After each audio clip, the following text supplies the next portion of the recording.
Channel में हमारे साथ में अल हिंद पार्टी के राष्ट्रीय अध्यक्ष जो है ओमकार नाथ कटियार जी जुड़ चुके हैं। आइए इनसे बात करते हैं और जानते हैं कुछ अहम मुद्दे जो कि सभी नागरिकों को पता होने चाहिए कि क्या उनके अधिकार है और क्या सुनिश्चित किए गए हैं, जिनको लेकर के इनके जो अभियान है सभी प्रदेशों में जो है बड़े ही जोर शोर से चलते रहते हैं। आइए बात करते हैं ओमकार नाथ कटियार जी से। सर्वप्रथम मैं आपका स्वागत करती हूँ अपने चैनल में। धन्यवाद जनाब।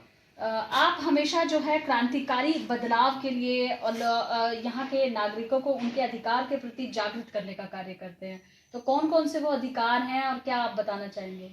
देखिए, भारत के संविधान में जो संवैधानिक हक है लोगों के, भारतीयों के आज़ादी के 75 साल बाद वो संवैधानिक हक नहीं मिले हैं।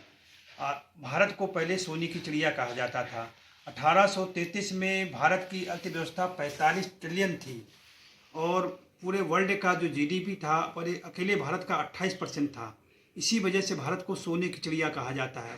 लेकिन अंग्रेज़ों ने जो भारत में आकर के जो लूटपाट की और भारत की लूटपाट करके भारतीय खजानों को अपने देशों में ले गए, तो उन खजानों की लूटपाट के बाद में आज आज़ादी के 75 साल बाद हमारी अर्थव्यवस्था सिर्फ 4 ट्रिलियन हो पाई है, ये सरकार कहती है।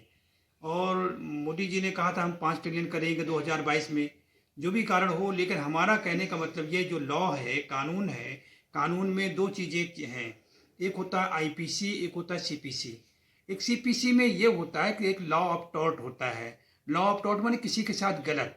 अंग्रेज़ों ने जब यहाँ भारत में आए तो भारत में व्यापार करने के बहाने भारतीयों को उन्होंने देखा कि यहाँ तो अथाह संपदा है, तो लूटने का इन्होंने कार्य किया।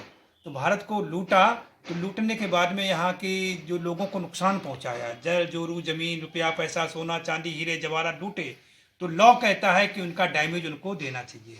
तो आपकी जो ये पुस्तक है न्याय की याचिका, इसमें क्या चीजें हैं, किस आधार पर आपने इस पुस्तक को लिखा? देखिए, 1857 को पहले की सरकारें गदर विद्रोही क्रांति कहती थी। हमने 90 में सुप्रीम कोर्ट में केस किया और हमने कहा ये आज़ादी की पहली लड़ाई है।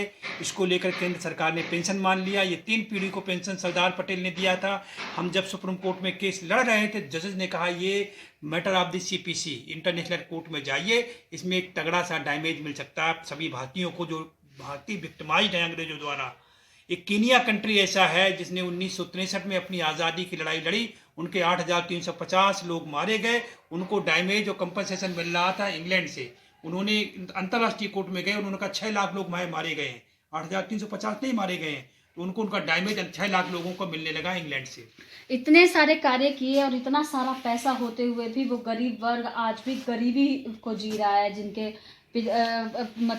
दादा ने परदादा ने स्वतंत्रता की लड़ाई लड़ी।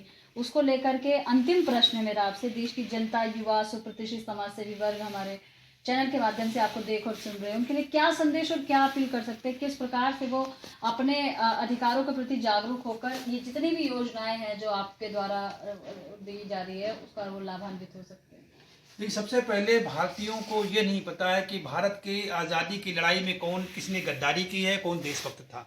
आज तक जितनी भी सरकारें रही हैं सभी जो गद्दारों को आदर्श मान करके उन्हीं का महिमा मंडित करती रही हैं और उनको गद्दारों को इतना महिमा मंडित किया है, झूठा इतिहास बताया है, जिसके कारण भारत के साथ में देशभक्ति करने वालों के नाम ही गायब कर दिए गए हैं। आज भी सरकार जो सूची बना रही है उसमें कोशिश कर रही है, जिन्होंने मुखबरी जासूसी की उनको नामों को समाहित करें, लेकिन जिन्होंने हकीकत में बलिदान दिया उनके नामों को जोड़ना नहीं चाह रही है।